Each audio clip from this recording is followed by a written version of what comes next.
we will take a trip back to Kamurocho as we look at the original Yakuza game that started it all. We will look at the humble start of the project, the crazy amount of detail put into the game, and how Yakuza changed what is expected from Japanese games at the time. All this and more on SEGA Talk.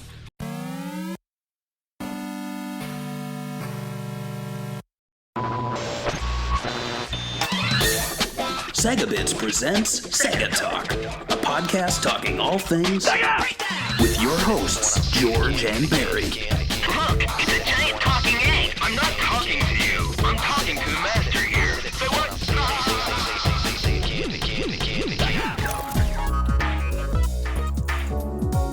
Hello and welcome to SEGA Talk number 134. I'm your Tojo clan captain, the podcaster who changed his name, and with me is Barry's son.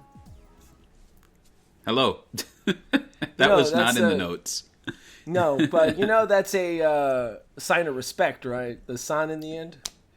As you can tell, I played a couple of Yakuza games, and I saw the glossary. I'm not going to brag or anything. Right.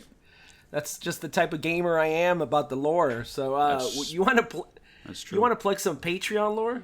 Yeah, so if you want to support our podcast, we are at patreon.com/segabits, and you can support us at any tier.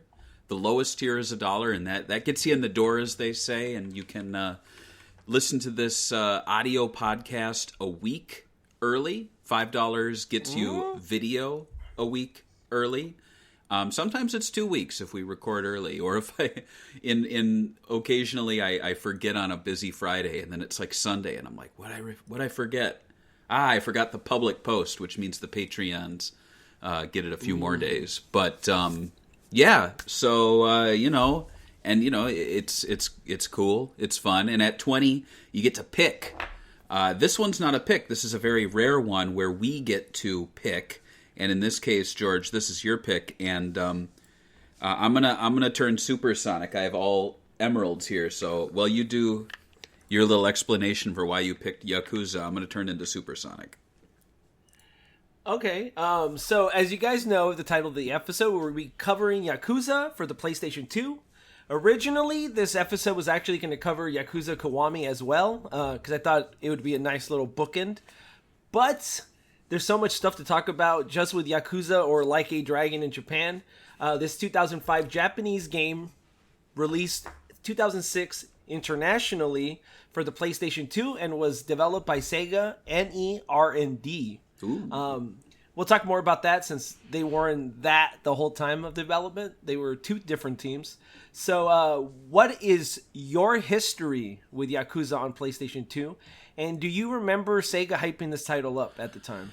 So my history, I kind of was not paying attention to video games around this time.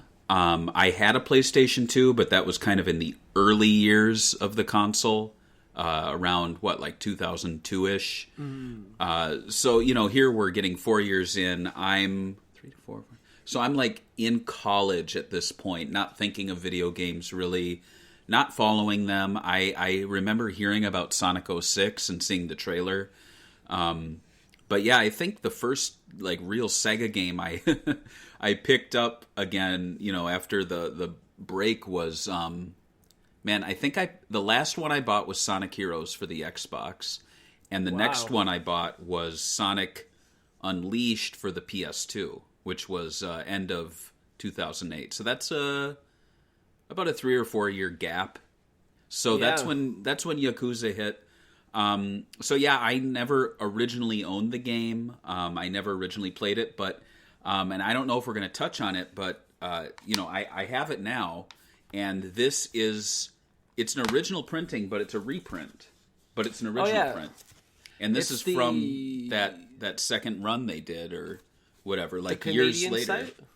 Yeah, years later. Basically, are we going to cover that bit? No, I didn't cover it, but there's a site that does reprints in Canada, and I recently got Bayonetta, and I think I've gotten a couple other games on there. Yeah, basically these games are available to be produced as long as someone places an order for a certain amount, And so, for whatever, I think when Yakuza was blowing up again with Yakuza 5, which I'm wearing the shirt for, they put 1 and 2 back into print, and they were retail price, like $30, I think. And these games on the secondary market were going for more than that, for sure. And so it really was great because so many people got to experience the original Yakuza 1 and 2. Me included. I'll admit I did not play this like a ton, but I definitely played it enough to understand what the game was all about. And fast forward to Yakuza 0, and that's when I kind of got back into the series, which I think a lot of people did. And I was like, man, this Yakuza 0 and this are very different games. Like, the original PS2, Yakuza 1 and 2, are like a different franchise almost to me. I think it's I can't think of another franchise where the first 2 games are so different to the point where they actually just remade them to be more in line with the rest of the series and people kind of forgot about it. Right. It's like they were looking for their footing and understanding what the fans wanted still. Yeah, it's kind of like people don't talk about Street Fighter, the original one. They only talk about Street Fighter 2. Right. It's interesting. My history with it was I was pretty hyped about it just because of the developers at the time. I felt like there was a period of time where Sega, especially when Sega Sammy bought them, it almost felt like all these old creators that used to make Jet Set Radio and these iconic IPs were kind of going on the wayside. The Japanese console market wasn't really that popular, so everything was trying to like please us in the West. So it like all these embarrassing games were coming out in the middle of the 2000s. Like Capcom went all out with like what games did they do? They did like I know that. What was the company that did the Bomberman game? Bomberman Zero. Then there was I know Capcom did they did like a Bionic Commando reboot and Dark Void. Right. They released. So very weird times. Even Resident Evil went co-op because it was popular at the time. So it's interesting when Sega doubled down and had a Japanese game in Japan about Japanese culture. So I was super excited about it. I thought it was going to be. I honestly, when it came out, I was like, "This is going to be the next Shimmy again, where it's going to bomb, but I'm going to enjoy it and love it, and then I'm going to complain about it a couple years down the line about we need more of this." So I'm happy that that didn't happen. So very happy about that. Right. So let's talk about the development of the game. First, before we get into the development of Yakuza, it is very important to discuss the climate around this period. I told you already that Sega Sammy just merged during this time, and they were focusing on lower budget titles with the ability to return profit. Nagoshi's previous title was Super Monkey Ball, sort of shows off that sort of approach. Not to mention, the gaming public was really into Western games, especially with the successes of Halo, Elder Scrolls, and Grand Theft Auto. Do you remember the transition during Xbox to Xbox 360 when Western developers were eating the majority of sales and Japanese developers started chasing Western trends? Like I said, this was an era when I wasn't really following gaming, but I was definitely aware that a lot of the games that were coming out just didn't appeal to me. Everything looked very Western, Westernized, I should say, not Western, like cowboys. Everything was very gritty, brown, and I think it kind of...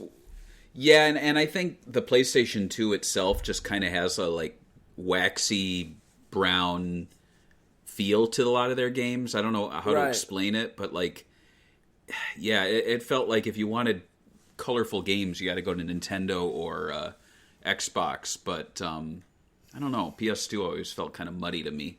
But yeah, I remember that, and I looking back at the promotions for this game, it's clear that they were not like they are now, where they're like, it's a game from Japan, we're gonna not hide that fact. Whereas with the original Yakuza, they were like, oh, it's a Japanese Grand Theft Auto, which it really isn't. Right. And we'll talk about the localization, which some interesting stuff happened. I guess maybe it was a couple years ago. One of the guys that translated this game did a blog post about his experience with Sega, so there's some interesting things there. I was pretty hyped about the Xbox 360 when they first announced it, maybe the first 3 years. I thought the Xbox 360 had some interesting stuff they were doing. They were trying to focus on Japanese games, but obviously they failed. I remember they did that Immortal game, Lost Odyssey, I think it was called, and then they did Blue Dragon, that kind of looked like Dragon Quest. So I thought it was interesting that while the market was still Western focused, that Microsoft tried to bring in Japanese developers at the start, and then they were like, obviously we're gonna have to focus on what's making money, and that's when we got more Gears and all that type of stuff. So pretty interesting early on. Obviously Yakuza would have succeeded on the Xbox, because in the PS3 era this game was nothing in the West, obviously. So it's a recent development. So so Nagashi and the team at Sega they made a strategic decision to avoid direct competition with major Western gaming giants like EA, Activision, and Rockstar. Instead, he chose to focus on the Japanese market, emphasizing a unique approach. If anything, Nagashi would come out and state that he actually hates Grand Theft Auto games. He said, "Of course, there are a lot of different tendencies in games. I once publicly stated that I hate Grand Theft Auto, and I got a lot of backlash from the internet. I still hate it. And if I were asked if I think it's a good game, I would say it's an excellent game. I simply can't bring myself to promote emotion of killing, that killing is fun and committing crimes is fun." I guess Kazuma does commit a lot of crimes, though, and it's kind of like, for the right reasons, I guess. It's okay to commit a crime for the right reasons, maybe, in Yakuza? Maybe. I mean, he did do... Has Kazuma committed big crimes in the games that you were like, oh man, that's a little overboard there? I mean, the whole universe is a little over the top, so yeah, right. He doesn't seem like a cold-hearted guy. No, of course not. But I would say that, like, if you look at Japanese games, usually they're not like Grand Theft Auto. I think in the West we have this, like, joy of violence since Mortal Kombat came out, where Western developers exploit that and know that it's a selling feature. But Japanese games seem to, like, shy away from it, even when they're trying to be gritty, like Yakuza. There's always a scene of them crying in the rooftop, hugging each other, consoling themselves. As you know, even though the game is a lot different from GTA, early on it did get comparisons. What did you think of this being called the Japanese Grand Theft Auto at the time? At the time, because I didn't play the game yet, I thought it was an open world game. I thought it was basically Shenmue with violence, where you could fight anybody, and that it was just kind of like, you know, it was kind of Sega just chasing trends and being like, well, let's make a Grand Theft Auto with Japanese characters. And to be quite honest, I probably didn't even know at the time it was from first party, because if you remember at this era, Sega was publishing a lot of shit. Tons of shit. And, you know, some good shit, some bad shit. Like, for example, Lots I was the other day I was looking at, I love the Tenchu series, you know, the ninja ones from, God, who makes those? From Software. From Software? And, yeah. But Sega published one in the mid-2000s, and like I probably was aware of that, and like this just kind of mixed in, and I'm probably like, well, clearly Tenchu is not a Sega game, so Yakuza, for all I know, is like from some, you know, small Japanese publisher that Sega just picked up. I don't think at the time they were really educating, you know, the general public, because like I said, like now I follow all this gaming news, but back then I was the general public. I was just like that guy who walks in a store not knowing what anything is, and I'll see this Yakuza game on the shelf, and I'll be like, oh yeah, I like Sega, but like, who made this? You know, and for all I know, this is like some weird third-party game that Sega just picked up and published. Like, I don't know. From the creator of Super Monkey Ball would have been ridiculous, but it... Right. I would have understood that. I'd go, I remember that Super Monkey Ball. That was one of the first games to come out after the Dreamcast died. I think it would have been kind of hard though to put like Super Monkey Ball. For Obviously, sure. Like that's one of the things about this game, that it's like none of the team's past games are anything like Yakuza. So I guess like, Jet Set Radio would be a smart one, because there is that like that Cult fan base. There is Japanese mafia in Jet Set Radio. Right. And there is a little crossover here. So I think if they put on there, like from the makers of Jet Set Radio, even though it's not exactly from the makers of Jet Set Radio, that would have helped. I think it actually probably would have helped. Can you imagine the commercials like go bananas for the new game by the Super Monkey Ball developers, Yakuza? Right. Well, my favorite are movie trailers where they say from the studio that brought you. I'm like, that's pretty broad. Like the studio. Right. Right. Like, yeah. That's So- that's anything from the planet that brought you. Yeah. Right. From the species that made Citizen Kane comes Fast X, the 10th Fast and the Furious. You know, I don't know. All right. So Yakuza targeted a specific demographic, especially a demographic that I don't think is usually targeted, Japanese adult male audience. Following the reorganization, Negoshi's team expanded with the incorporation of Smiles Bit's non-sports staff into Amusement Vision, a move that placed them under Negoshi's leadership, acknowledging the distinct culture and strengths of Amusement Vision and Smilebit. Negoshi believed it was crucial for the team morale to start fresh and create a new intellectual property, leading to the birth of Yakuza.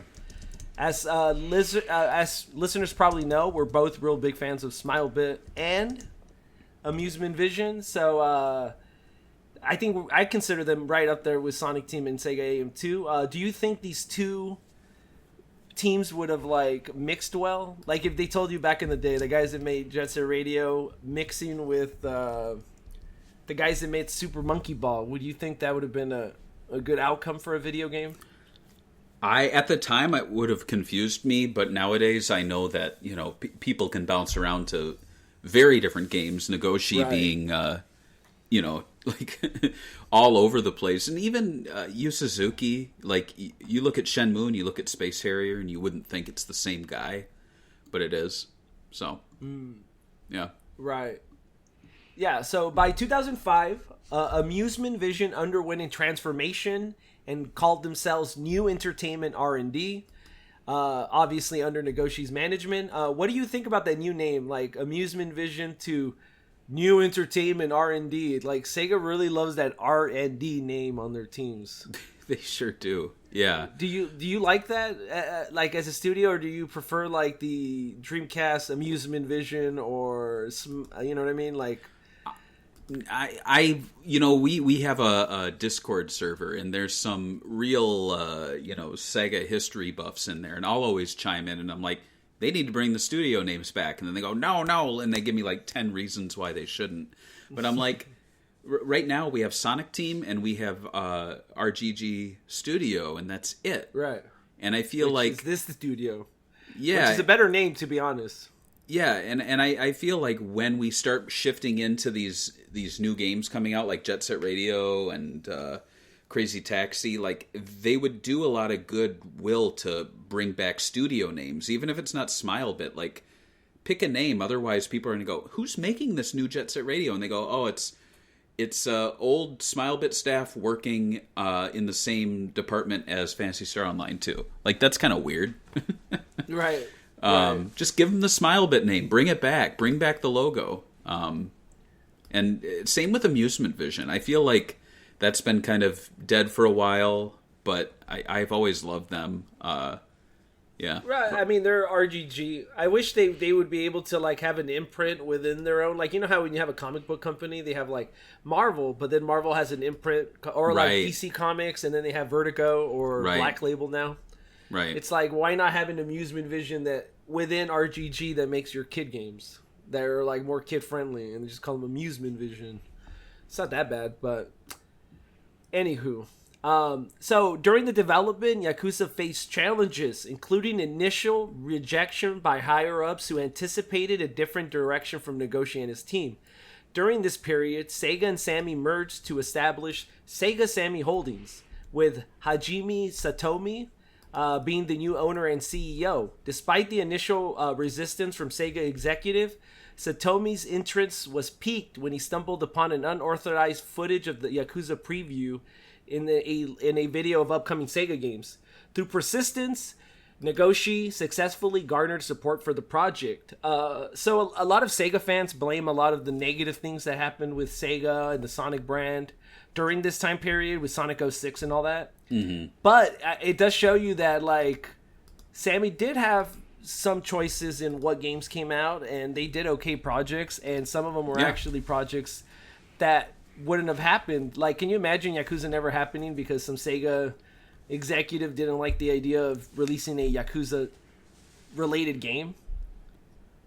I could see it happening. Yeah. Right. But like, this is one time that, what do you think about Sammy actually doing something positive for the Sega brand, I guess? Because they get blamed for everything negative, it feels like. I guess so. I feel like I don't think about Sammy all that much. Outside of seeing the green alien, which is their mascot. Right. Sammy doesn't really register for me, but I guess in this era, a lot of you guys following the news and stuff were like hyper aware of what Sammy was doing, because this is when the sale took place. Right.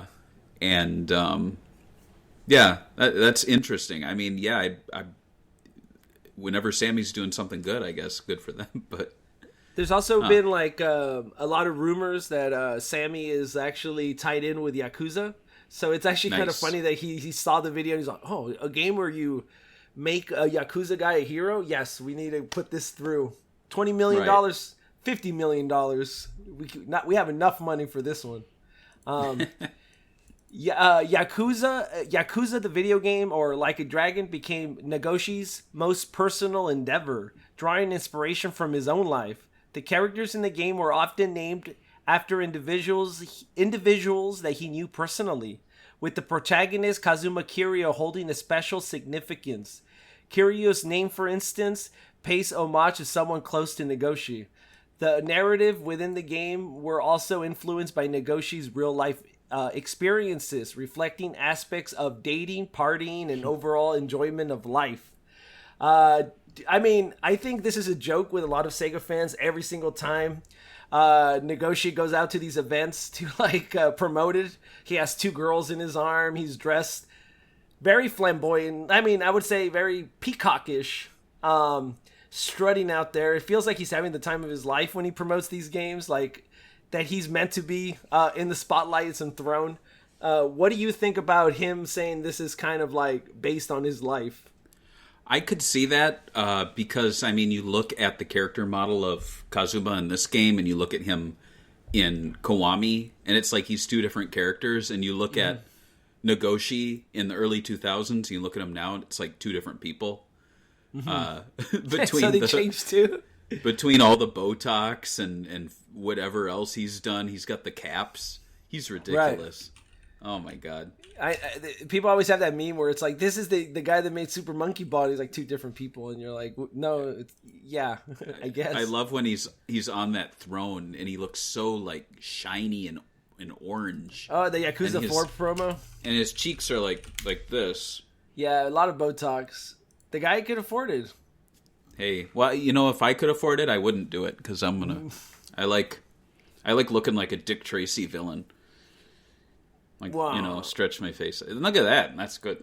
Pancake face. Hey. Do you think that he actually knew a man that was so charismatic that he made a whole video game based around him? Yes. I think there's a real life Kazuma Kiryu out there that just walks around and does good deeds. And one day, Nagoshi was helped by this man, and he's like, you know what? I'm going to make a video game about you.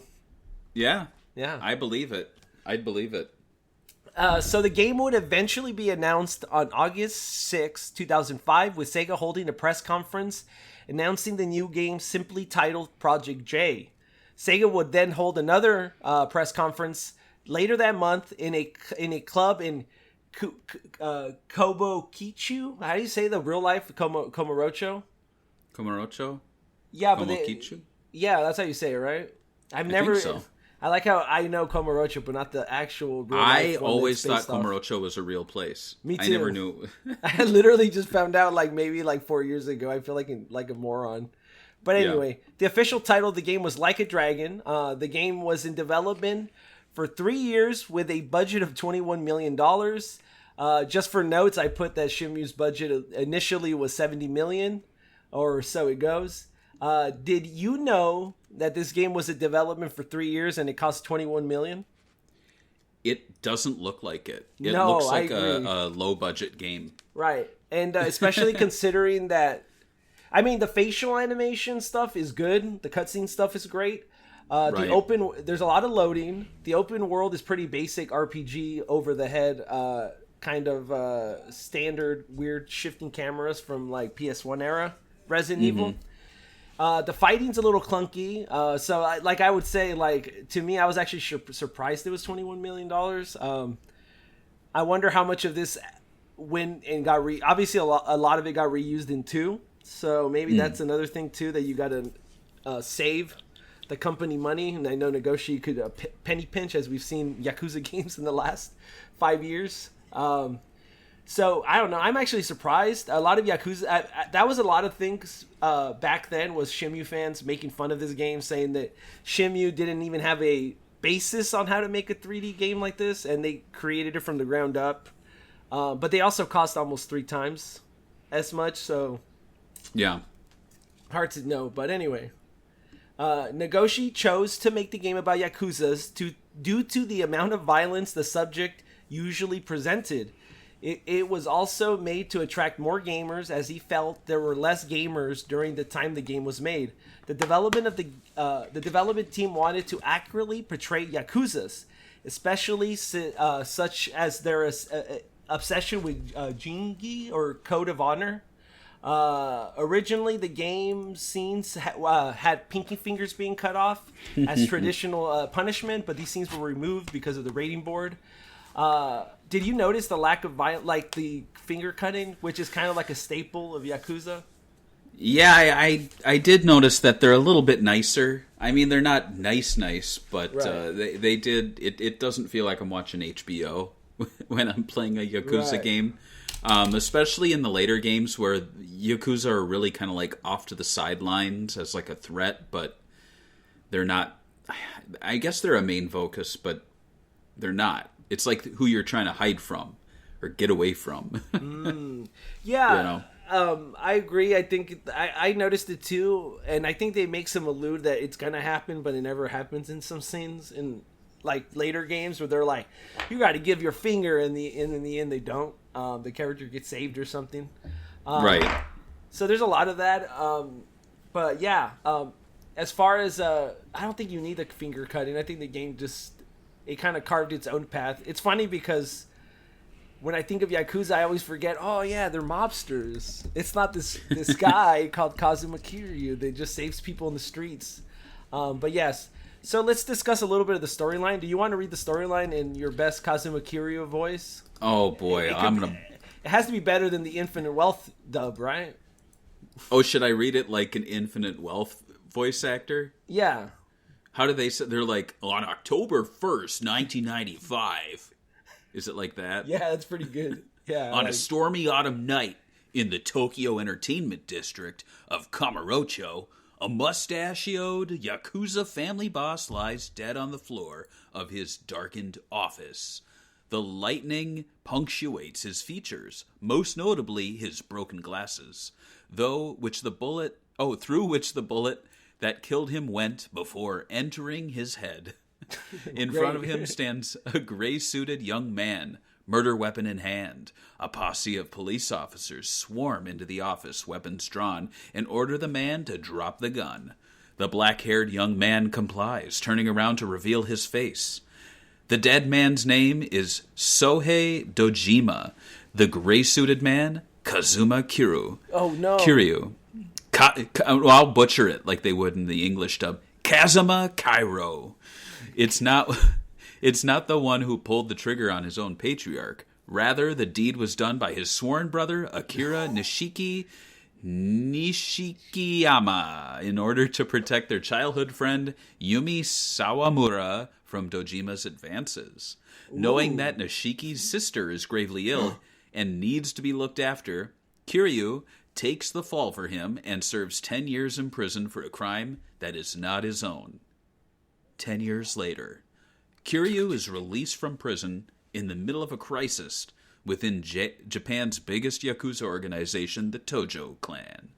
10 billion yen has gone missing from the organization, igniting a power struggle. On top of that, Yumi has gone missing, and Nishiki, now a powerful patriarch of his own Yakuza family, is out to kill him. Now Kiryu must unravel the threads holding these mysteries together with the help of Haruka, a young girl caught in the eye of the storm. Okay. So, I mean, one of my biggest pet peeves in the Yakuza games is they have like 15 storylines, especially this one when I was like, bro, we're not even talking about the detective storyline. We're not talking about the like the patriarchs that have their own family that show up randomly. Like Goro Majima wasn't even mentioned here. So they have so much things they introduce, which I guess makes it iconic in the end. But to like make my friends start a game like this, I mean, I don't know. You know when you start Yakuza and you're like, I'm an hour in and I literally just got done doing the tutorial. That's how it feels trying to like, I'm like, it's hard to recommend people because of all the stuff they introduced. I enjoy it, but at the same time, getting your friend to be like, just pull out two-hour tutorials, my dude. It's gonna be good, I swear. You know, right? But what do you think about the story?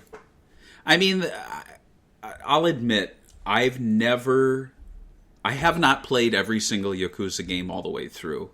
I have not played every Yakuza game. I have not completed. Have I? I don't think I've completed a Yakuza game.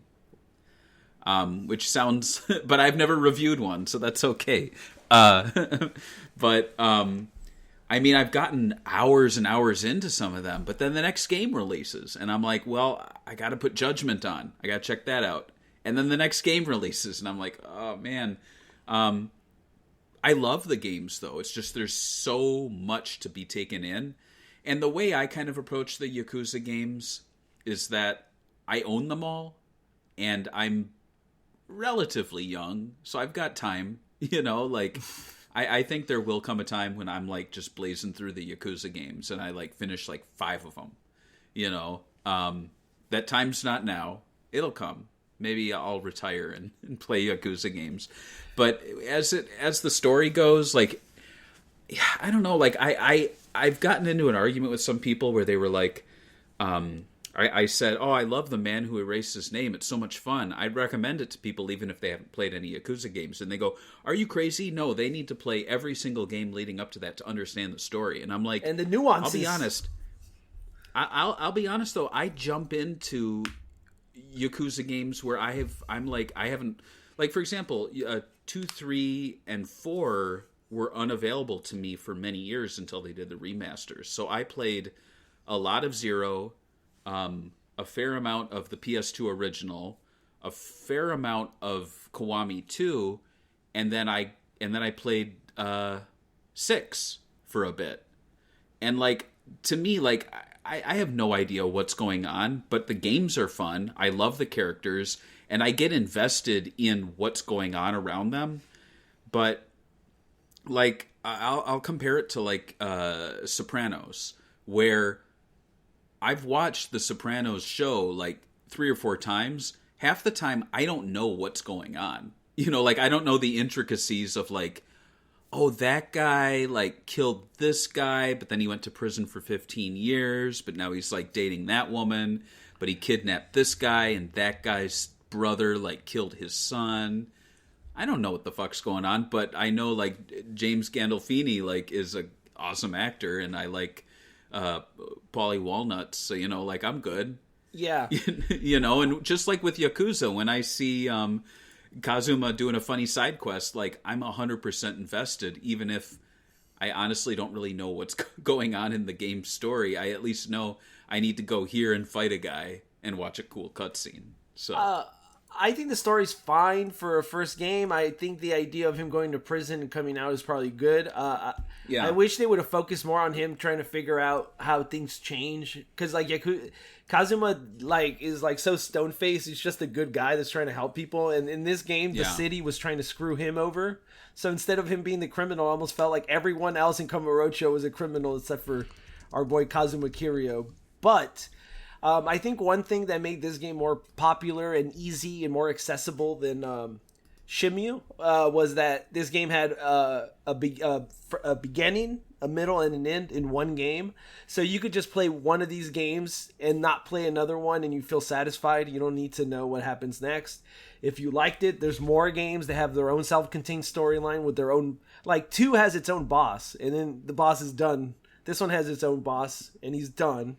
And then it goes 3, and then it's like you could... And they have enough cutscenes and extra features to catch you up on the story. So if you want to start in 5, technically you could. So that's one thing I think sets Yakuza apart from Shimu that they tried to do in the past, and I think it's a good change. And that's why I think it's gotten more popular, because people could just jump in. That's a great point. I think where Yu Suzuki really kind of stumbled with Shenmue is he could have told a big epic story, but have self-contained stories for each game. Mm-hmm. So that even if we're not like, I don't know, like not to make this a Shenmue podcast now, but like in Shenmue 3, like I honestly, I played a bulk of that game. I haven't finished it yet. I played a lot of it, and I still kind of I can't really think of anything that happened within it.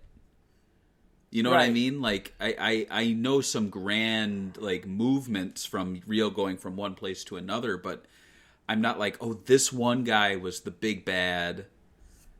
I don't know. Yeah, it kind of failed in that regard. But with Yakuza, I think they do a really great job of having, like, the smaller story going on, and then there's the bigger arc.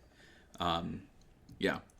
So one of the other things that sets Yakuza apart is from other action games, role-playing games, especially from Japan, is that it's released in the real world, meaning that, like, if it's 2005 when it came out, it's 2005 in Yakuza. When Yakuza 5 came out, it was, 2012, but we got it in 2015 or something like that, or 11, so it was, like, still 2011.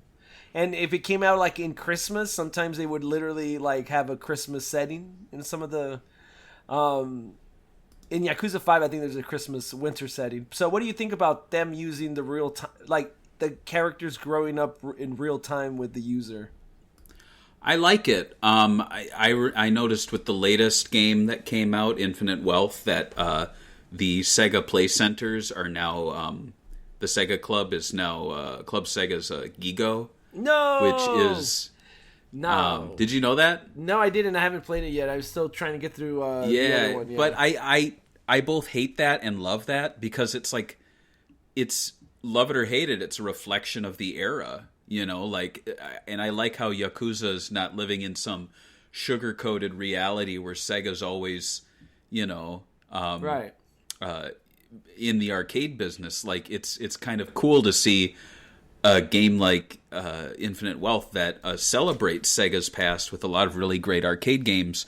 Also, it's kind of like maybe a commentary from the game's creators being like, maybe they don't like the Gigo thing. Maybe they're pissed off at it, and they're like, what better way to show how pissed off we are than to just have the Club Sega arcades all close. Right. So, yeah, it's interesting. I do like that. It's like, it makes Kamurocho its own character, because you come in every year and they're like, something happened here, they closed off the streets. Or I like when they like let you experience the city in a different way. I think there's like I think 4 is the one they let you go on the roofs and underground. So you're like, oh, there's stuff up on the roof. Okay, cool. So I think they do that cool. So Yakuza also changes the idea of the main protagonist, especially in Japanese games, being young. Ryu and Shimu straight out of high school. The Persona characters are all in high school. Cloud from Final Fantasy is 21 in Final Fantasy 7. Kazuma Kiryu is 37 in the start of this game. You know, after the 10 years later, meaning he went from 27 to 37. What do you think about this? Like, they actually gave somebody that's over the age of 25 a game. I like that, because I was, when this game came out, I was the younger, I was like a Cloud kind of, and I'm actually now, I mean, he's what, 50 in the latest game, right? Right, 50 something. He looks good for 50. Just like athletic body. It's just ridiculous. So it's kind of interesting that now, I mean, I'm not 37, but I would be like a contemporary of his if I were like in Yakuza 3, maybe, or 2. So it's kind of interesting that I could start playing these games right now and identify with him more than I probably did when they were coming out originally. So maybe I should hold off and just play the games when I'm the age of Kiro. So I have a few to catch up on, and then after that I'll just sit back and play Yakuza 8 like in 10 years or something. I do. I like that they made him an adult. I think there's this weird... I guess they said that in Japan, obviously, Japanese culture, that the best years of your life are high school because all your friends before you go to work. But it's like, damn, Japanese culture is pretty depressing. So it's nice to see like these Yakuza games having these older gentlemen go on adventures with friends. It's like, it's okay to go out with your friends and drink and have a good time. You don't have to work all the time. So I like it. The development of the game involved the division of development. They put the team into two. The writing of the game was into two groups. One of them was crafting the main plot, and the other one was creation of the subplots. Renowned novelist Hasi Saisho. I looked at his books, and honestly, he doesn't have that many books that are popular. So I don't know if I would say renowned is the right word for him, but he took the role of editor for the central plot, having joined the project 2 years prior to the before they started development of the game. Despite his extensive experience as a gamer since the era of Space Invaders, Saishi's says he lost interest in gaming in the recent years, and instead shifting his focus from 3D visuals and gameplay to storytelling. I don't know. I don't know what these notes are. Okay, so he was supposedly in the busiest moment of his writing career, and so he still accepted the project. Nagoshi, the driving force behind the game, aimed to provide players with enjoyment simply by traversing the streets of Komarochu. Nagoshi revealed that the original game's title, translating like a dragon, was his brainchild, selected its association with the strong and majestic image of dragons, symbolizing the strength and manliness of the protagonist Kazuma. So when you see that dragon, do you get manliness coming from it? Do you get violence coming from it? Does your wife double check and go, "Wow, stop. That's too much. Stop." I don't know. I always found the dragon to be a little crazy looking, especially with those eyes. Look at those. Right. But I didn't put in the notes, but about the Sega tattoo thing. God, I have to Google it right now before we do it. I actually, while you look for that, I actually have a book here. Have you seen this one? It's like, I don't know what the point of this book is. It's all in Japanese, but it's like a character book for everything from Yakuza 0 through 7.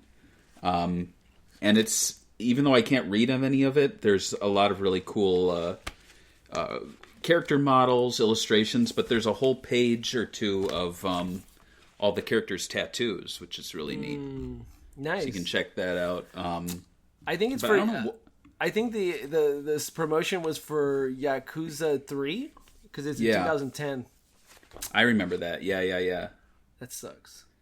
Oh, there's stuff for Yakuza Online in here too. The cards or whatever. That's kind of neat. So, if you're a Yakuza fan, this is a cool little book. But it does rewrite history. It doesn't talk about the PS2 releases.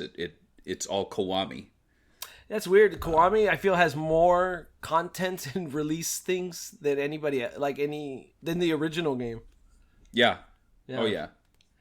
I was gonna say, what do you think about the name Like a Dragon compared to Yakuza? Which do you prefer as a gamer? Because I know they changed it now. I prefer Yakuza just because we've had it for so long. I don't know if it hurt the brand to drop it. It's interesting that in recent months or in the past 6 months or so, Sega Shop and Sega Shop Europe use both names still. If you go to the Sega Shop It's Yakuza's the brand, not Like a Dragon. So I think more people are searching Yakuza when they want to like buy things. And I don't think Like a Dragon has the name recognition. If anything, I think Infinite Wealth is more recognizable for people right now than Like a Dragon. And I think some people are calling it like Yakuza 8 or Yakuza Infinite Wealth. It's just, I don't know. I feel like a Dragon really hasn't broken through yet. And I think it's going to take a while for it to. Do you like the name? I think I like the idea of just calling it like, okay, so you got Yakuza 1 through 6. Yeah. And then you had Yakuza Like a Dragon. They should have kept the name Yakuza Like a Dragon and then just added a 2. Like, so now the Ichiban games are just separated, but still have the name Yakuza and Like a Dragon in one title, and it's kind of like you rebooted the franchise in a way. I think it was a mistake to keep See, as much as I defend the Yakuza name, I think it was a mistake to change the name, have 7 called Yakuza Like a Dragon. Because then the next one was Like a Dragon Infinite Wealth. It should have been Like a Dragon, just call it Like a Dragon, and the next one Like a Dragon Infinite Wealth. And I think it's sneaky that the infinite is an 8 on its side, so it's clearly Yakuza 8, and in Japan it's Yakuza 8. Right. I just think in the US they're afraid of numbers. As they should be, because I feel like they probably did a pool, and a lot of people are like, I shouldn't buy 6 because I haven't played the rest of them. Like, the fans tell them. And so I'm pretty sure it's that. Right. And yeah, I think especially when you have 6 games starring this one guy, and then the 7th one comes, it's a brand new guy. But what's interesting is I think it's funny that Yakuza Like a Dragon should really be the title of Infinite Wealth because it brings together both the Yakuza games and the Like a Dragon games. You know? It's like, wait, why is the one where Kiryu is just a cameo the one with Yakuza in the title, and the one where he's like a second character, the one where his name's not in the title? Also, I don't like the idea that like people are like, oh, well, it's not the Yakuza. Well, I don't want to plot spoiler, but there's no more Yakuza. Let's say that. And people are like, so that's why you take away the name. But I'm like, not really, because when you play the new ones, they always bring up like there's secretly still Yakuzas out there. Every single plot. So to me, it's like, no, stop. They wanted to change the name. I'm okay with that, but that's right. Not why. But that's kind of like if they made more seasons of Sopranos, and Tony was like, I'm not in the mafia anymore, and it's like, yeah, but you're still. That's what made you. Right. Like that's your whole backstory. Right. So even if the Yakuza aren't in Yakuza 8, they're still there. Like on screen. They're just former. I don't know. So I think this next part is interesting because I feel like the realistic part of the game is overblown. But while Sega had the basic plot in mind when approaching Saishu, the novelist, they sought his expertise to infuse realism and emotional depth to the narrative.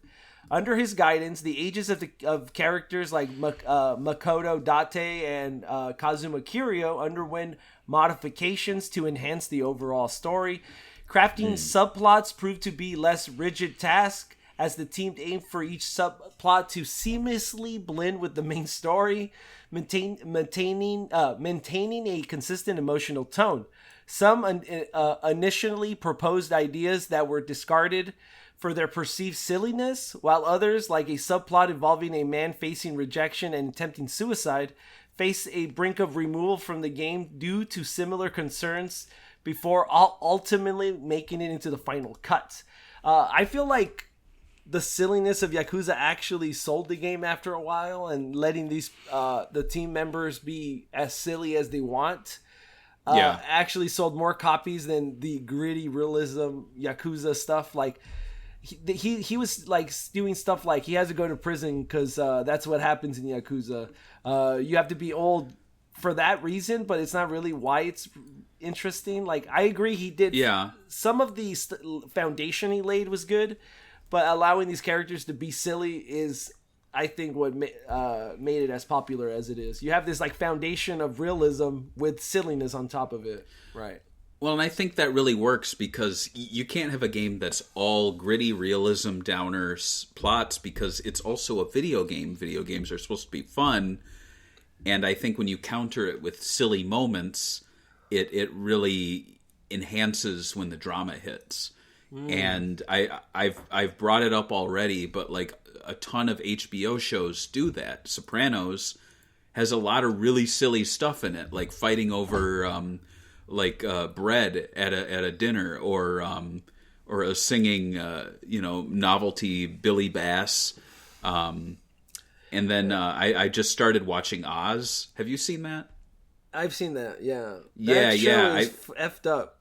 It's brutal, but there's also silly stuff, like a guy who is trying to dig his way out, you know, or just like, there's these two sides, but that's what enhances when the really dark stuff happens, because you're like, man, I was just laughing at that one scene, and now this guy is getting, like brutally blanked. Right, yeah. I would say even GTA is very silly. It obviously has realism. Like when you play Red Dead Redemption 2, it looks real. Some of the missions you do is real. Even the hunting's real. Like depending on the temperature, that's how the meat rots. They do all this stuff, but then the characters are ridiculously drunk. Right. I think though with those games like any of the Rockstar stuff, the amount of freedom they give you enhances the silliness, because you'll have guys like tying people, they're like lassoing people as they're standing on top of a train and then like flying them like kites. Right. That's not what the creators intended, but it's also what the creators intended. It's like they set up that reality for that to happen. Whereas in Yakuza, there's a lot less control that the player has over who they fight, what they do. Like at most you can like walk into things and knock them over, and it's kind of silly. Or do selfies with random people on the street. Right. But that's something they could fix. Right. Yeah. I agree. So let's look at the characters. There's a few characters in this game. I didn't put everyone in here because it would be a lot. Who's that guy? This guy's Kazuma Kadiryu. That's not the guy I saw in Yakuza. He Kiwami. looks totally different, doesn't he? What do you think about the different looks? Like, do you prefer the PS2 look or the new Kazuma look? Because they are different structured. I like the new one. Okay. This guy looks like someone I like, a friend of mine who I'm looking for a photo of him because he kind of looks like this guy. Well, if you find it, I'll put you on big screen so you can show everyone. But the next guy is Shinji Tanaka, which is funny because this guy is just like a side character. He hangs out. He's the guy that like you beat up some like guy that owes you guys debt. They call him the man with the iron pipe. Why do you think they call him that? Because he has an iron pipe. What does that mean? I don't know. Does he hit people with it? He's supposed to be I guess so. He beats up debtors. Shinji is a loyal ally and always ready to help Kazuma Kiryu whenever possible behind the scenes. He is also somewhat of has a perverted side, enjoying the soaplands in his spare time and even trying to persuade Kiryu to get laid. That ain't gonna happen. Nice. Kiryu is not doing that. We all know that. But yeah, he's just a side character. There's nothing really big. This guy's pretty popular. Goro Majima. He has his own family. He's kind of like evolved to be a totally different character after Yakuza 0. He's kind of like when I first played the game, even though the voice actor obviously makes sense, but he is basically the Joker of Yakuza. He just comes in, does silly stuff, punches people, stabs people, blows up a building, and then leaves. So definitely got a lot more characterization now. What do you think about the voice acting in this game for him? Because I mean, even the new guy kind of copies this Yakuza 1 Mark Hamill voice, right? I mean, yeah, he's very Joker-esque, so it makes sense. But yeah, I thought he was one of the stronger characters, English voiced characters in the game. If we're just talking specifically that. I agree. Reina is the next one. She is kind of I don't know, she's kind of weird. So she owns the bar where you guys all hang out right? Yumi, Nishiki, and Kazuma. Serena. Besides that, she kind of like is in the background. She has a big reveal towards the end, which I won't spoil. So if you play the game, don't spoil it. So if you ever play the game for the first time, she has a twist. So she is a more main character. It has a lot of background story with the main two heroes, or villain and hero. Nishiki, he's the villain of the game. He used to be Kazuma's friend. He's the guy that killed the Patriarch, which sent our boy Kazuma Kiryu to 10 years in prison. He did it for him. Yet when he comes out, it feels like he wants to kill Kiryu and doesn't really care. So interesting. I liked him as the first bad guy for the game. I think now he's kind of become iconic. I think the first two bad guys have become iconic since they never really came back officially. Like, they literally never came back. That's the crazy part. Outside of Zero, right? Right. You got the picture? I don't. I was trying to find it. I found one of him, but it's not like a good picture of him. Yumi, Yumi Sawamura. She is Kazuma's love interest. Obviously, it doesn't work out. He goes to prison, but she's the one that got sexually assaulted by the Patriarch. I don't feel bad for him getting shot in the head for that, so can't do what you want, dude. I'm sorry. But what do you think about her? You think she's a good-looking woman? 3D model? Sure, why not? You know, all the 3D model, all the characters in this game look like, you tell me this came out after Shenmue by a good 3 or 4 years. It's wild because these look so, they don't look so basic. I don't know. They look so soft, and I get it, because Shenmue, they put a lot of effort into making their characters look very. But is it because the PlayStation 2 just couldn't do what the Dreamcast could in terms of textures? I think it has its strong suits, and I think the Dreamcast kind of Sega AM2 took the best of what the Dreamcast had to offer, and they kind of capitalized it. I feel like this game is I don't know. I feel like they just pulled it out quickly. PlayStation 2005. They're already hyping next generation, so it was this weird time period. So I don't know how much of that affected it, but Yumi is her Kazuma's love interest. Next we have. Honestly, I'm surprised when I first played the game. I thought this guy was a one-off story, but Makoto Date, the detective. Yeah. It's funny because when I played the game, I was complaining about how in the middle of a Yakuza game, they always add these new characters, and they make you do side missions that literally have nothing to really do with the main mission. And one of the missions was Date's daughter being making pornography or something, which is weird. And she's straight out of high school, and I guess Kazuma has to beat up the guys her boyfriend that's convincing her to do this. I thought that was weird, but he's a main character. He's been in all the Yakuza games. Yeah. Literally. So what do you think about this character, the detective hanging out with a ex-criminal? It's comforting. He's like Columbo. I like that he's around. I like when he shows up. He's like a warm blanket. He's like a warm glass of milk. It's just nice to have him. The next one is Haruka Sawamura. Look at her. A baby in this game, and she's basically our daughter that we see grow up during these games. Obviously, in the newer game, she's a full adult, and even in 6 has a child of her own. So it's crazy to see go back to Yakuza 1. So it's one of the cool things about the game is obviously real-time growth for the characters. So this is one. The Flores is Sai. This guy is the guy that kind of introduces the idea that, the homeless people, really. He introduces the homeless people story, which is kind of a staple in Yakuza, giving the voice to people that are, I guess, in the streets that you usually don't hear stories from. Obviously, they kind of humanize these people, so it's an interesting part of the game. This character has been in Yakuza until Yakuza 5, I want to say. a long-term character. So that's kind of your main cast. Yeah. Let's talk a little bit about the gameplay of this game. The gameplay is an open-world action-adventure brawling game mixed with light RPG elements like leveling up, which... let me lower the volume. Which gives you combat experience. The game also has quick-time events like Shimyu and has heat moves, which you unlock with the experience you gain, but these give you massive damage and these cool, brutal, animated combos and stuff you could do, like throwing people in cars. The game includes 3 types of battle modes, including event, well, not gameplay modes.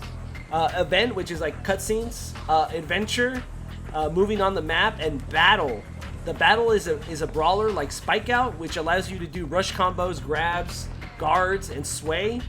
There's also a bunch of mini games in adventure mode, but not as much as recent games. We got like there's like so little. There's like a Claw McCrane, batting cage, the casino with blackjack and that kind of stuff. Toba, which I don't know what it is, and Patchy slots. I think in the arcade games they had one game that was made up for this, right? It's like a side-scrolling 2D shooter. So the arcade games, you don't pay your debts. the arcade games aren't even arcade games really, like in this game so far. But they do have Sega. What is it? What are they called? The Sega arcade shops? What do they call it there? Sega City or whatever they're called? Club Sega. Club Sega. There you go. Sorry. Yeah. Brain fart. So yeah, they have Club Segas. You could see arcade cabinets. You just can't play them in this one, which honestly disappointed me when I first played it because I came from Shimyu and Shimyu had at least like Space Harrier and all these things. Right. That obviously now we're over the hill. Like Yakuza today has surpassed obviously the wildest dreams of Shimyu ever wish it had. But back then I could see why Shimyu fans. So what did you think of the gameplay compared to something like Shimyu? I know when the game came out, it was bashed by Shimyu fans. So what do you think about the gameplay? I dig it. You know, it's kind of recognizable as Shenmue, but it's a little more simplified, streamlined. There's a lot less. What I was going to say to do, but that's kind of a good thing. Because, like, I as much as I love Shenmue, like, I can't imagine Yakuza hitting me with, like, his house and being able to go through every drawer and, like, being like, oh, what's this little secret thing? Like, that would be cool, but that's not what this game is. This game's about getting the story and moving it along. It's kind of like a page-turner, whereas Shenmue is more like looking at a painting and taking everything in and taking your time. I think the mini-games...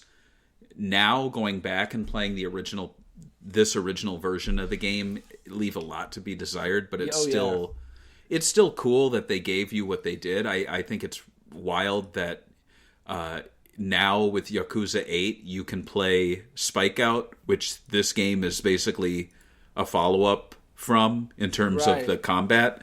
And I mean, it's interesting too that the Yakuza games allowed you to play allow you to play Virtua Fighter 3, which are really what Shenmue was at the time.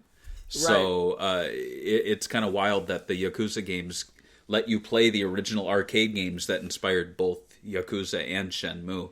And I don't know if you saw it, but there's actually a like extended Shenmue reference in Infinite Wealth, which is pretty wild. I believe it. Because there's like Dreamcast references in the first one. Yeah, and they talk about Game Gear and stuff. So there's a lot. But yeah, I think I don't think we're going to get into it too much here. But like I know that there had been in the past some like bad blood between the Shenmue fandom and the Yakuza fandom. I think because the Yakuza fandom kept getting games. Whereas the Shenmue fans were just like, what the hell, man? Like, we got 2, and Yakuza's got the 6th one coming out now, 7th one. But I think, yeah. Right, go. I was going to say, I just think that they're totally different games. And like I said, the story having an arcing overall narrative and reusing assets and staying in Kamurocho helped compared to moving and making new assets for China and all these things. Right, like... They're totally different games. Yakuza's not telling an epic story. It's more like a TV series, and each game's a season where it very well could not be picked up again.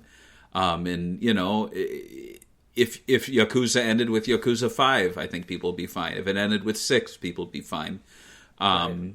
And also, I think now they've really found their... they're hit their stride with what a Yakuza or like a Dragon game is. But it's what this game presented, I thought was pretty cool. I think it's good. I'm glad that it's not like Shenmue, but it is like Shenmue at the same time. Yeah, I thought the combat in Shenmue was way more advanced. Like, this game had way too much loading. Even Shenmue had better loading, which is ridiculous. Yeah. And you can't... When you're in the middle of a combo, you can't stop a combo and hit backwards or anything, which obviously they changed in the HD remaster that they re-released, and obviously Kiwami. But just little things, it's rough. But the way that I think some of the cutscenes and the facial animation still hold up. Like, the lip syncing is really good. I'm surprised, and I think that's something they kept up during the game. So, like, now when you play them, they even have lip syncing for the English dub, which is crazy. So very cool. Let's talk about English. Let's talk about the localization of this game, which caused a lot of controversy. So the localization of Yakuza was less than stellar, with localization team taking too much liberties with changing characters' names. Shintaro Kazama, which is Kiryu's adopted daddy, being changed to Fuma, his last name, because Kazuma and Kazuma were too similar. The Flores Asai is called Kage. Also, the Japanese version of Kiryu is usually called by his first name with an honorific san or chan, while in the English version, Kiryu is replaced mostly with Kazuma. Also, I guess... Kiryu in the first game calls Majima Big Brother Majima. In the dub, he simply calls him Majima-san, which I think is the same thing. I think that's similar. I think enough, in my opinion, to not be that big of a deal. What do you think of changing names for localizations like this? I know we talked a little bit about it on our Sonic Triple Trouble episode with Fang and Knack. Right. I mean, you know, in the case of this, like, they tried a lot of things that they thought would work, but they clearly didn't, and they didn't stick. So, you know, it's kind of like an alternate universe Yakuza, where it's like seeing Sega sort of fumble localization of this game, and then when we get around to Kiwami, it's kind of like them doing it right. It's a curiosity.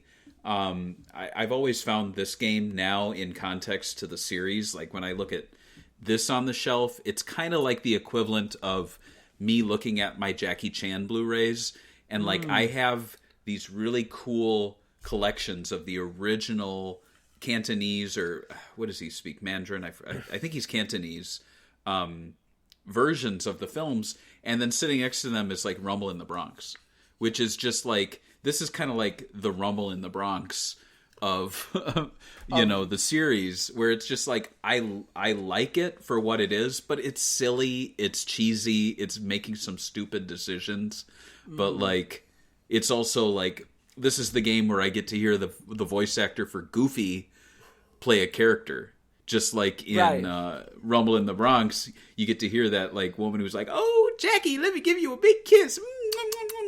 You're like, what the hell? Way better. So it's like it's kind of it's to go back and experience this, it's just kind of a curiosity, and it's kind of funny. Right. But yeah, none of these changes they made really stuck and are good, in my opinion. So let's a little more. I agree. I don't like when they change names, just because as a writer, now you have to be like, I'm glad they didn't stick with it. You know what I mean? Yeah. Because like there'll be moments where like Knack stuck for so long, and Fang, that now it's this weird thing on the internet, even though we have an official one. Eggman and Robotnik is another one that's annoying to still talk about. So right, well, at least these things didn't stick around so much that they had to like what's the word, retcon them. Like with Knack, there's a digital comic that came out for Superstars, Sonic Superstars, where he was like, I go by many different names because I'm, a bounty hunter, and I have to be sneaky. So, some people know me as Knack. Some people know me as Fang. He has different names, and he even lies about like what his species is, which is like a nod to the fact that Sega called him a weasel for a while, but he's like a jerboa. So, yeah. I didn't know that. That's funny. But Yeah. As you know, the game in English is a lot more vulgar than the original Japanese script. According to the translators, Sega explicitly encouraged them to drop more F-bombs. One of the translators who worked on the localization actually did a really good blog post on japansubculture.com. Let me put the article up. Where he kind of talks about his experience with Sega. Sega Japan, oddly enough, I think. Mm-hmm. He says, this is a little blurb from it to whet your appetite. The following months consisted of me deciphering English into something cliche. Sometimes ghetto thug inspired dialogues. I was explicitly encouraged to add loads of fucks and shits. I remember reading a review shortly after the release. I thought it was one up, but I can't seem to find it, that complained about the excessive usage of swear words. The writing process involved my work partner and I doing back and forth native Japanese checks and rewrites, as well as having numerous frustratingly counterproductive meetings. I recall one meeting concerning about how to translate terms used in the hierarchy like Oyabun, I can't say some of these things, Chinapira. Personally, I wanted to keep it all in Japanese, but Sega insisted that it had to be in English. I first suggested, half jokingly, that we should use mafia equivalents. They actually considered it for a while. Luckily, they got vetoed and straight up translated the ranks, like brother for Anaki and henchman for Kaban, was used, and the end product, in my opinion, was generic but less authentic. What do you think about the translating team having hard troubles with Sega keeping it authentic when Sega themselves with Nagoshi wanted the game to be realistic, even hiring a novelist?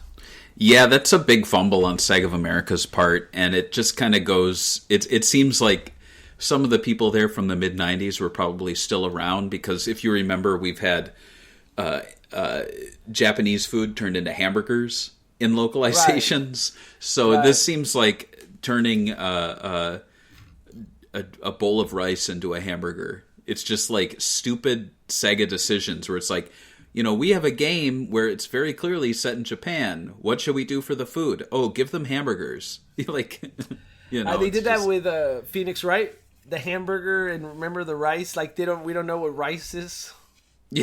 Yeah. Right. Yeah.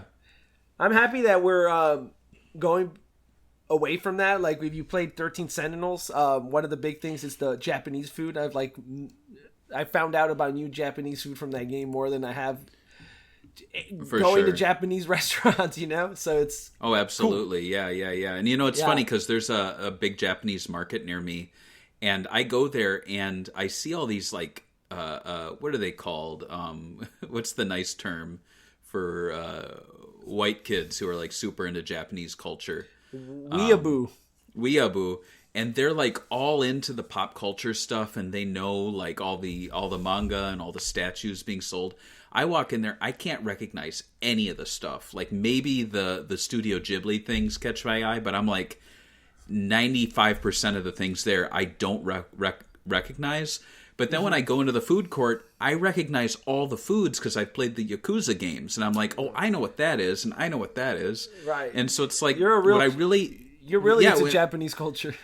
And so what I really appreciate about these games, and the Shenmue games to an extent, but then you leave Japan pretty quickly, is that they kind of put you in the shoes of someone who's really living there. Not like some anime character where it's like they're trying to teach you about some weird magic that doesn't actually exist in the real world, but they teach you about like manners and about family and about, and I remember not too long ago they were actually interviewing, or one of the localization team members from the recent games was talking about how they realize that the draw for these games is that it's kind of like traveling without traveling. Like you're experiencing kind of the real world culture of Japan to an extent.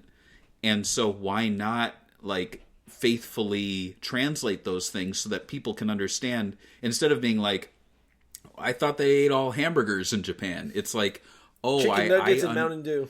Right, exactly. Like I think it's really cool that like these games kind of educate me on actual stuff. And I'm not saying I'm better than the weeaboo who are like at the Japanese markets, but I feel like I'm getting a better experience than they are, where they're just like jumping at this like manga that they saw the anime version of on Toonami, whereas with me I'm like experiencing some really good food I otherwise wouldn't have sought out because I saw it in a cutscene of of Yakuza, you know. So it's like I really love this series in that sense. And I've because of COVID I had a trip to Japan that was canceled, and I don't think it's going to happen for quite some time. So these games are the next best thing for me, you know. At least until I'm like 45 or something.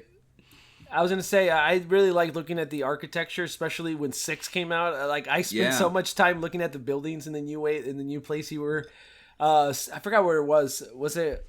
I forgot where it was. The 6th new location, but regardless, the little alleys and the way it was a little town, I really enjoyed it. I thought it was really cool.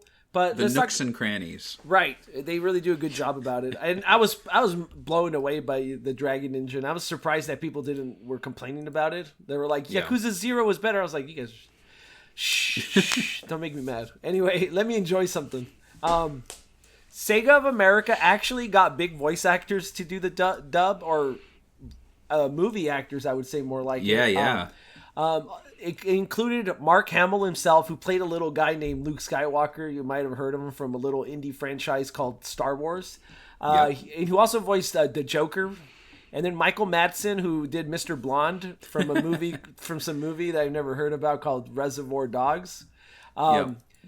So Sega released a couple of these behind the scenes videos. We won't be watching the ones just for the people. So we'll watch the first one, the actors, the behind the scenes one, where they kind of give you a little glimpse of everyone's acting. So let's look at it.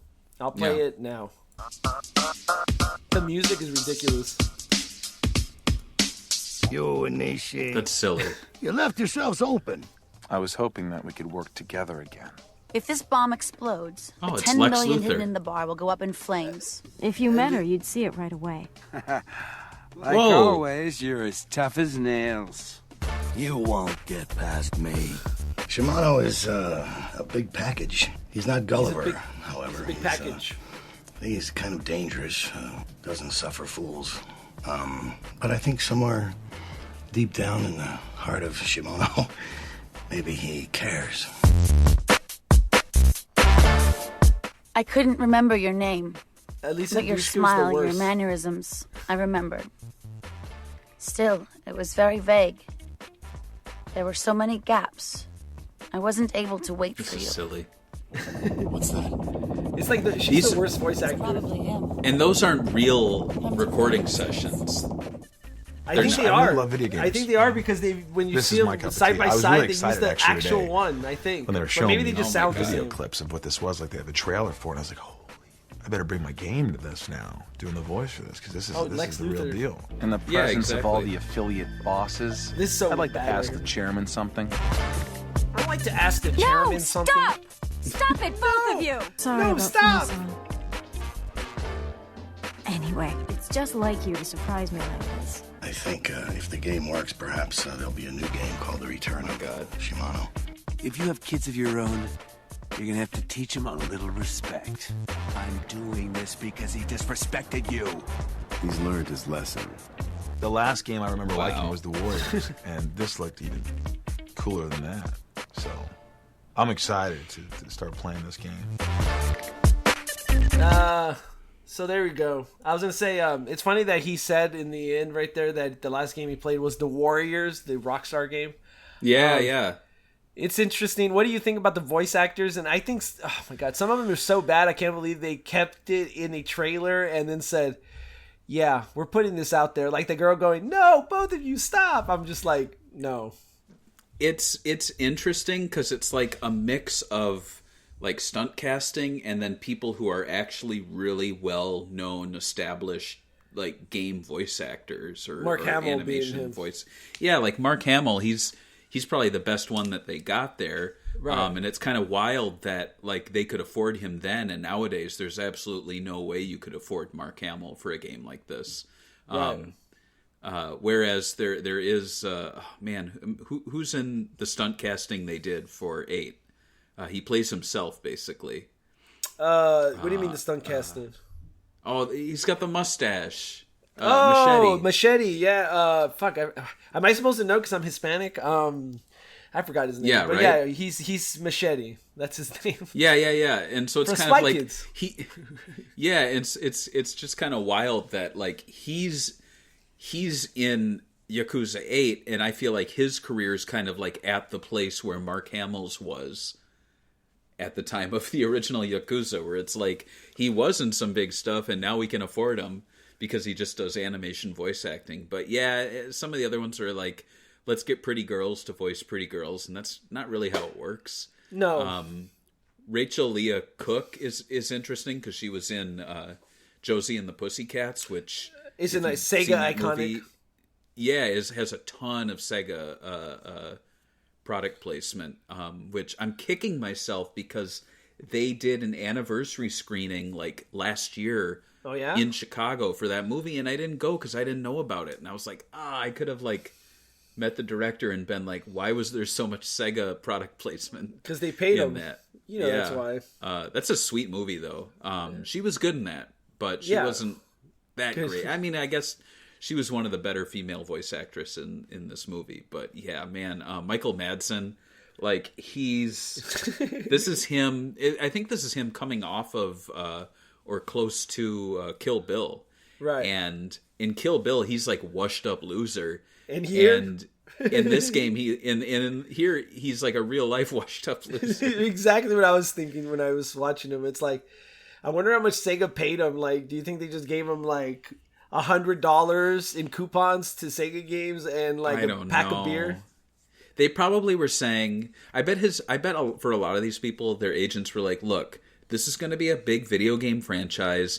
Video games are becoming like huge. Like there's these things like, like the Final Fantasy games were huge. So they're probably like, look, you do this and you're going to be this character for like the next 10 years and you're just going to progressively get more and more money. I feel like that was kind of the vibe around this time. Wasn't it? There were some other games coming out around this time, and like the big story was who was voice acting them. I'm blanking, but not Siphon Filter. What's the one with the 3 green dots on the guy's head? You know what I'm talking? Siphon Filter. Yeah, Siphon Filter. That's it, right? Didn't they have like a big stunt casting for?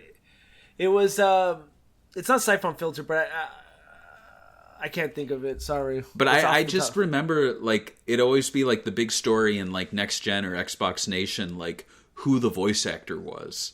And that was kind of this era where the voice actors were really starting to dip into Hollywood talent because they were seeing that there was a lot of money to be made on video games, especially with these ones where it's like, well, they're not cartoons because they're swearing a lot. So it's an adult focused 17 plus game. So Michael Madsen was like, cool. Do I get a free PS2? And they're like, sure, why not? Oh, sorry. I was looking for something. I was trying to look for the ending song because they play like an American song in the end, but I can't remember the name because I'm not in the American propaganda system, so I don't know about all these American songs. Well, you know what? When did Yakuza come out to America? 2005, 2006. What year? What month? I'm not sure actually. Let me look it up. I'd be curious to know. Curious to know. Curious to know? Outside of the voice actors, though, I would say obviously Majima was the most. He stole the show. The guy that played Kazuma wasn't even in the video, as you could tell, because he had no voice credits to really talk about. So what do you think about that, actually? That they gave Kazuma to a guy that was unknown. Yeah, they don't show him off in this, which is surprising. But he's the one that actually September did 5th, return. Yeah, well, what I was going to say was that in November 2006, The Sopranos had their video game release. Oh, that good one. Yeah. Almost as not good. at all. Sopranos, the Road to Respect. So if you look at that, that was sitting on the shelf alongside this game. And Sopranos was in their second to last season at this time. So I think there was this kind of like thing going through Hollywood where it's like, you know, like video games, we should start taking them seriously. And you know, it really blew up with stuff like Metal Gear Solid 2 and some other one, Final Fantasy X. So yeah, I could see why they made these hires.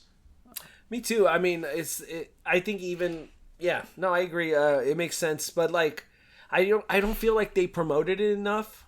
You know what I mean? No. Like, because I feel like every time I bring it up, people are like, "Oh my god, the Joker voiced Majima or whatever."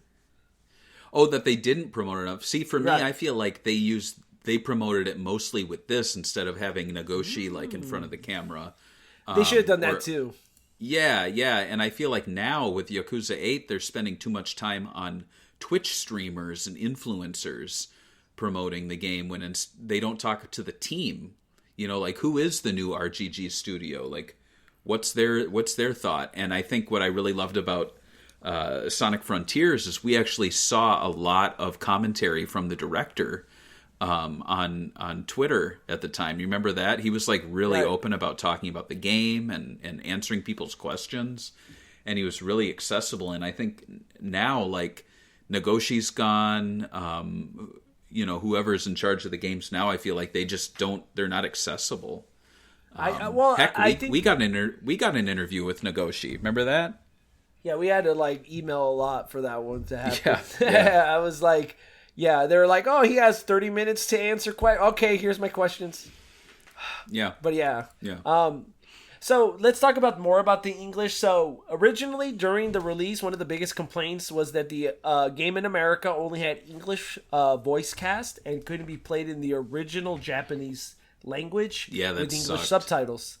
SEGA America at the time, and I think they said this just to make people shut up, like, oh, we tried, guys, said that they tried to pitch the idea of having the game with both, but it would be too costly because obviously they would have to do a retranslation and it would be 2 disc because of the audio. Yeah. Do you think that's BS, or do you think it should have stayed Japanese at the time? Because I mean, how many games came out back then that were actually Japanese with subs? Like, I can't even think of one. I don't think it's BS because the Sakura Wars So Long My Love, the PS2 version, came with 2 discs. There was a dub disc and a sub disc. So I totally believe that they would have had to have a 2 disc set. Yeah, but I just don't think because PlayStation discs were DVD based, right? So yeah, I thought they got 9 gigabytes. I do wonder how big this game is. So let me see. I mean, I could look online, but it's always somebody ripping it, and you know, right? The audio. Yeah, there you go. The audio could be shrunk. Yeah. So, I agree. I mean, it's not out of the realm of possibilities. Obviously, 1 DVD disc wouldn't have cost Sega a fortune, but it would have obviously put up pricing per unit. But do you think it would have sold better if it was in Japanese, or do you think it was going to happen was what was going to happen because of the market? I think what was going to happen was what going to happen. Like, this game would not have found some other audience because I don't think that audience really existed at the time like it does now. I agree. Yeah, it took a long time, and I'm glad Sega was persistent. But man, we were like, I'm wearing the shirt from the game that really turned it around. Right. And so it's wild that it took until the 5th game for them to really, like, you know, strike gold, and people are like, and then all of a sudden the floodgates open and we're getting physical releases and like we're special editions and merchandise and stuff. We're getting sorry, past tense. For fans of the original game, there's an undubbed version called Yakuza Restored, created by a fan, and you could download the patch now. It's on... Actually, CD Romance has a pre-patch version of it, which I'm pretty sure is somewhat illegal. But if you have a copy, this is kind of like a backup, I would say, right? And it tells you everything they changed here. Yeah, the in-game script was obviously changed. Less profanity. If you like that, I'm sorry. So they fixed a lot of stuff in it. So it's cool that fans kept the original vision alive. Let's talk about the marketing. So, Sega kind of had a reverse marketing with this game. So, let's first talk about the marketing within the game. So, Sega tried to make the game realistic by making Sega Arcade Center's real-life replicas, which included... and they also included other brands like Boss Coffee, Jack Daniels, Carl's Beer, and Suntory. I think all these brands are actually owned by Suntory, so... other product placements included magazines such as Sabara and Spa and World Club Cub stickers. Sega did try to reach out to other car brands and fashion brands for in-game advertising, but they got rejected due to the nature of the game. Back in the mid-2000s, a lot of companies like EA got a lot of flack from gamers for in-game advertising on sports and racing games. But it seems that Yakuza's advertising in-game actually became iconic. How do you feel about this, and do you think it's depending on how they use these advertising? I like it. I think at the time, a lot of people, when it was done right, it just either felt authentic or it just kind of enhanced the wackiness of the game, like especially in Crazy Taxi when they go, "Take me to the KFC," like... That's just much more iconic than them saying, "Take me to the fried chicken restaurant," you know? Right. And just like in this, like it like in the Shenmue games, it made sense when they kind of had brands that felt authentic. But by and large, I think Shenmue was fake brands, right? Like Jet Cola, I don't think was real. In Japan, it was Coca-Cola. But yeah, here we got fake advertising. Yeah, and here we got fake brands. So I think it felt more authentic when they were real brands. I think in Shenmue, like the fact that so many things were made by Sega was kind of silly. Like he bought Sega brand batteries, which was kind of weird, made no sense. But in Yakuza, just I love all that. And again, going back to, me going to the Japanese market, like I would recognize brands. Boss Coffee and all that. I mean, Jack Daniels, you can go anywhere to. That's my favorite Japanese whiskey. Jack Daniels. Jaku Danielson. So Sega released. So another thing they did to actually advertise the game in Japan, they released a full almost 40-minute prologue movie, and I'll play a little bit in the background when we talk about it. But this was kind of gave. It's a prequel, so they gave us a look into the backstory of these characters. It was also famous for having Takashi Miike as a executive director, who later on went to direct the full Yakuza movie that came out in 2007. This one kind of gives you a background on the characters in the orphanage, Kazuma and Nishiki's friendship. I think it kind of adds more to the story a lot, and I actually enjoyed it I was actually surprised that I enjoyed it when it first came out. I thought it kind of made me care about the characters more when I played the game, because in the game it just felt like for no reason Nishiki became a bad guy. Like I didn't think they fleshed him out enough, and I think in Kiwami they added more cutscenes to flesh him out that made him more sympathetic. This movie kind of adds a little more to it, like their life in the orphanage, their parents being murdered by Yakuza. So it's more interesting, and I recommend people watching it. Obviously, the guy that plays Kazuma is kind of strange. I mean, I think he's in the end. Here he is. He's like this really big guy, and he looks more like, I don't know, like a bodybuilder. I don't know. But I guess it's as close you're going to get as to Kazuma, right? So yeah, that's a hard guy to cast. But yeah, they did this, which I thought was interesting. What do you think about this prequel movie? Did you know about this? I didn't know about it. I did watch it to prep for this, and I quite enjoyed it. It has a very like low budget TV vibe to it. Sometimes it feels like you're watching like a cosplay stage play, but I think it's cool. I've never seen the movie that came out later, but I know now they're discussing like a movie, which is funny because people are like, oh, they're gonna make a Yakuza movie, and it's like they have twice. Right. So yeah, it's cool. I almost feel like we should revisit our classic videos we did, the Sega Cinema, where we like watch it and record commentary. I think that might be fun sometime. Oh yeah, for sure. But yeah, it's definitely them going above and beyond.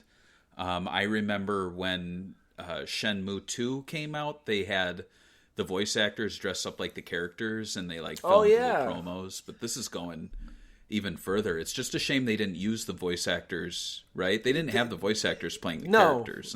No, the guy that plays Kazuma was like old already when this came out, so it would have been weird watching him like cosplaying as Kazuma. And not really I look guess like so. Right, he does not look like Kazuma for sure, but his voice is beautiful. That's all that matters for voice acting.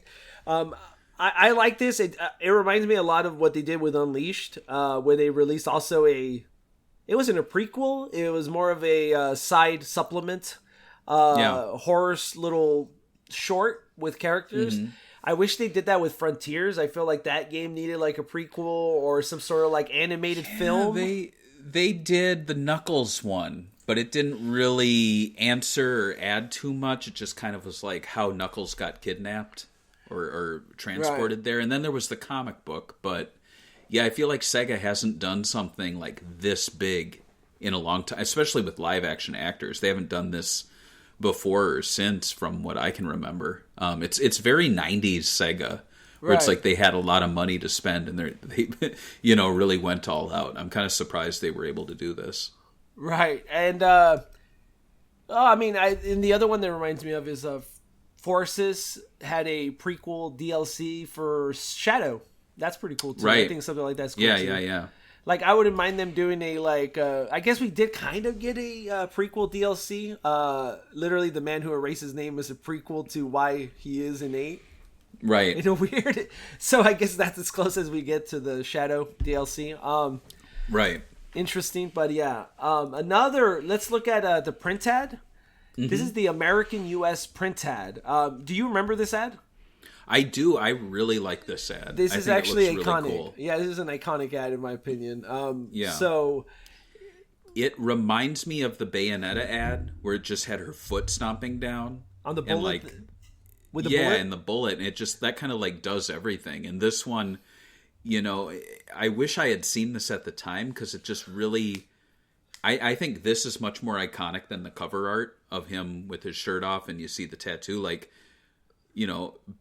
guy in a white suit with a baseball bat with a bunch of guys, like you're just like waiting for that suit to get splattered in blood, pretty much. Oh yeah. I think so too. I agree with you on it. I don't know who shot this, who designed it. This is 100% American. Yeah. It looks like it was probably pieced together. Right. I think it might have used some like airbrushed. I don't think they did CG at the time for things, but I feel like some of it might have been airbrushed, and then they probably like maybe put Japanese guys' heads on like businessman photo bodies, like it really seems like they stitched together a lot of things to create that crowd. But there's some doubles you can see in here. Yeah, and there's some faces that are a little blurred because I think they're white guys. Like if you look on the left, there's a big guy with a mustache, but his face is blurry. Right. So yeah, but it's very iconic, and yeah, like I said, like it reminds me of the Bayonetta ad, which was I think 4 years later. But yeah, cool. It's a rare Sega of America ad from the era that I think is really cool. The next ad, I couldn't find any Japanese print ads, even though I know they're out there. I looked and I couldn't, but then I was like, we have enough with the movie, the prequel movie, and this and this live action Japanese commercial we're gonna watch. So I'll play it at 1, 2, 3. Adult game. Uh-oh. This thing is so low quality though now. Sucks that some of these commercials,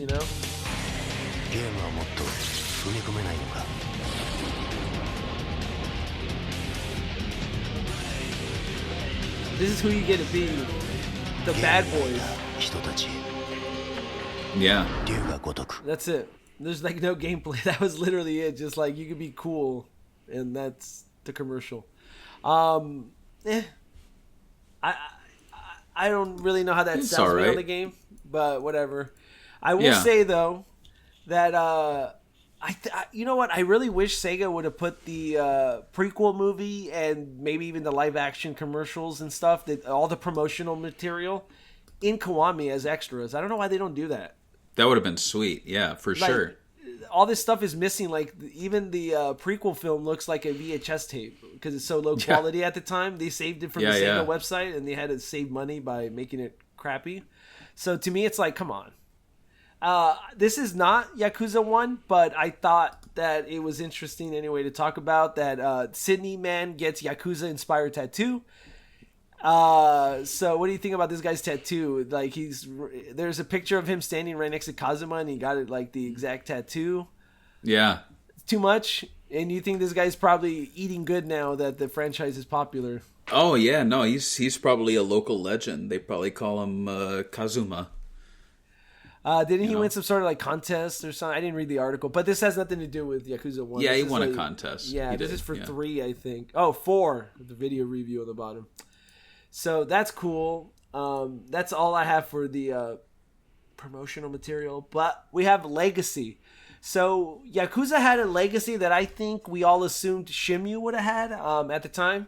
With us living the life of this one player over a generation of games, Yakuza did accomplish that, and it also made its way to being one of the top 3 in-house Japanese brands. Mm-hmm. It's also become very popular in the West and launched Nagoshi not only to oversee the entire software for by Sega for years. It also got him poached by a Chinese company called NetEase to make his own Nagoshi studio. Yakuza, the first game, would get a remaster and a remake with Yakuza 1 and 2 HD for the PlayStation 3 and PlayStation 3 and Wii U. Yeah, that's right. And Yakuza Kiwami for all modern consoles. We're almost going to do this episode, obviously, of both of them, but next time we'll do a Yakuza Kiwami episode where we talk about the changes, the graphical changes, but also story changes, character changes, new additions, development, advertising.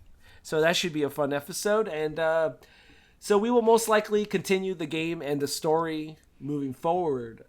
Absolutely. So, you have anything to add before we close it up?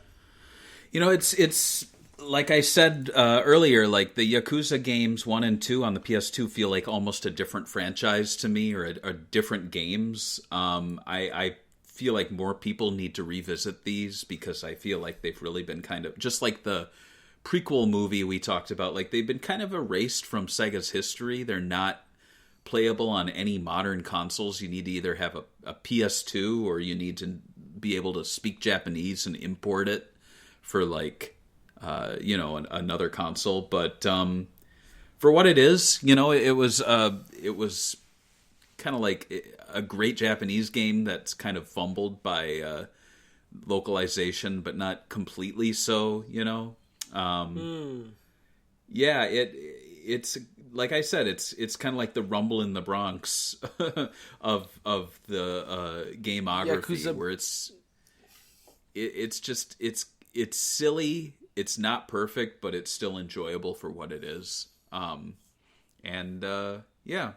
so glad that this franchise has really exploded, and like now it's like one of the most popular. The 8th game is just like insanely popular, selling so well, which between that and Sonic Frontiers, like Sega's just doing so well. It's great. I agree. I think this game is interesting. I wish we had the remaster released in English. I think that's a mistake. I think these classic games are totally different. I think it could have been a shadow digital drop of like $30 just to have them out there.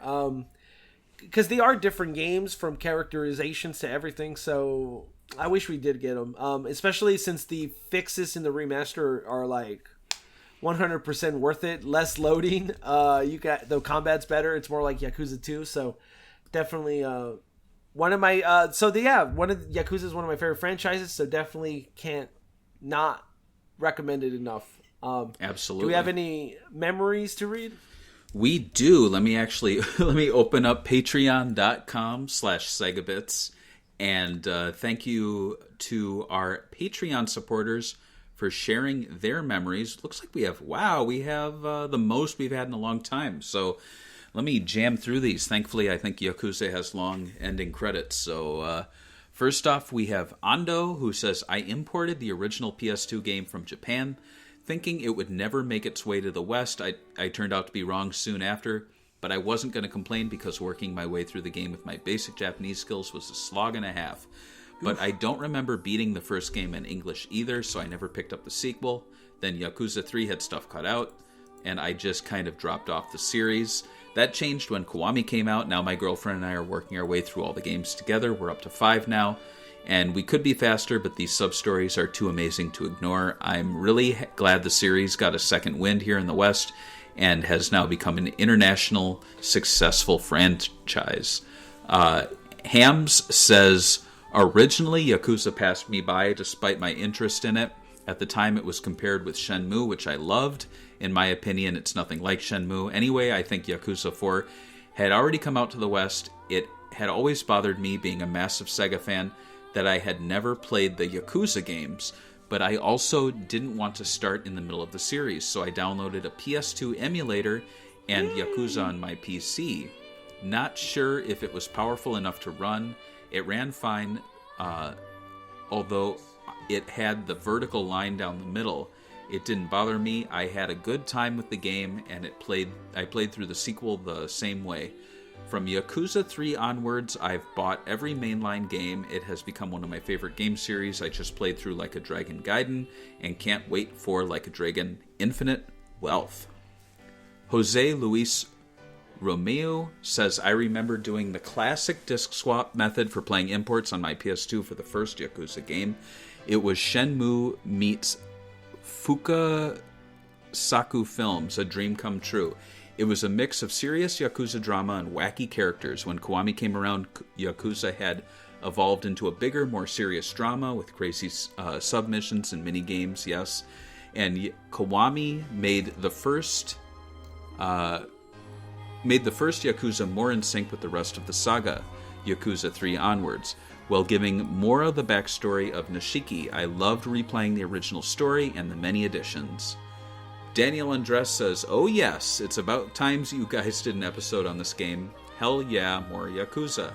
I do really like this game, but not as much as Zero or Kiwami 2. I was coming off fresh from the series after Zero, and knew next to nothing about the plot for the original Yakuza game, so imagine my surprise/shock when I found out that Nishikiyama went down such a awful, horrible, dark path. It's so tragic, as is the story of Kazuma Kiryu, but even so, I still like this game. I thought it was a little out of character for him to leave Majima to die on the docks, but whatever. I also absolutely love Haruka and Date-san, easily 2 of the best characters in the franchise.